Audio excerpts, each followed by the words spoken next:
एक विशाल पेड़ था। उस पेड़ पर बगुलों का बहुत बड़ा झुंड रहता था। उसी पेड़ की कोट में काला नाग रहता था। जब अंडों से बच्चे निकल आते और जब वह कुछ बड़े होकर माँ बाप से दूर रहने लगते, तभी वह नाग उन्हें खा जाता था। इस प्रकार वर्षों से काला नाग बगुलों के बच्चे हड़पता आ रहा था। बगुले भी वहां से जाने का नाम नहीं लेते थे, क्योंकि वहां नदी में कछुओं की भरमार थी।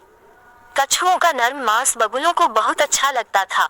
इस बार नाग जब एक बच्चे को हड़पने लगा तो पिता बगुले की नजर उस पर पड़ गई। बगुले को पता लग गया कि उसके पहले बच्चों को भी वह नाग खाता रहा होगा। उसे बहुत शौक हुआ। उसे आंसू बहाते एक कछुए ने देखा और पूछा, मामा, क्यों रो रहे हो? गम में जीव हर किसी के आगे अपना दुख रोने लगता है।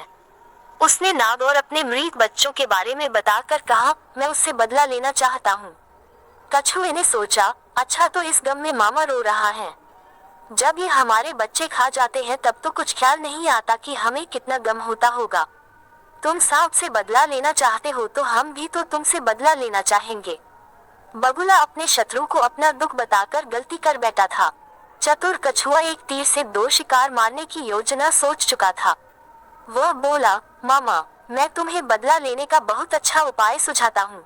बगुले ने अधीर स्वर में पूछा, जल्दी बताओ वह उपाय क्या है? मैं तुम्हारा एहसान जीवन भरा नहीं भूलूंगा। कछुआ मन ही मन मुस्कुराया और उपाय बताने लगा, यहाँ से कुछ दूर एक नेवले का बिल है। नेवला सांप का घोर शत्रु है। नेवले को मछलियाँ बहुत प्रिय होती है। तुम छोटी छोटा मछलियाँ पकड़कर नेवले के बिल से सांप के कोट तक बिछा दो। नेवला मछलियाँ खाता खाता सांप तक पहुँच जाएगा और उसे समाप्त कर देगा।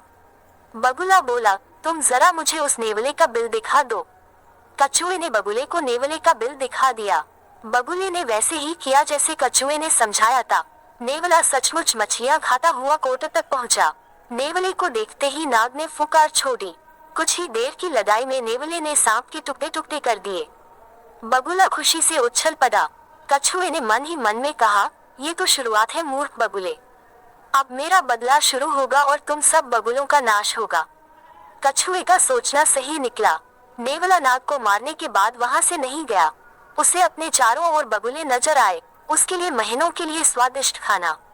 नेवला उसी कोट में बस गया जिसमें नाग रहता था और रोज एक बगुले को अपना शिकार बनाने लगा।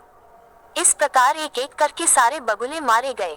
सीखा, शत्रु की सलाह में उसका स्वार्थ छिपा होता है।